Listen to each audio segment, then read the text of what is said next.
அந்த கதை முடிந்த கதை, எந்தன் மனம் மறந்த கதை.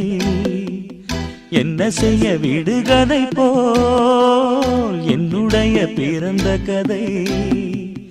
காலங்கள் தான் போன பின்னும் காயங்கள் ஆறவில்லை, வேதனை தீரவில்லை. சொல்லிவிடு வெள்ளி நிலவே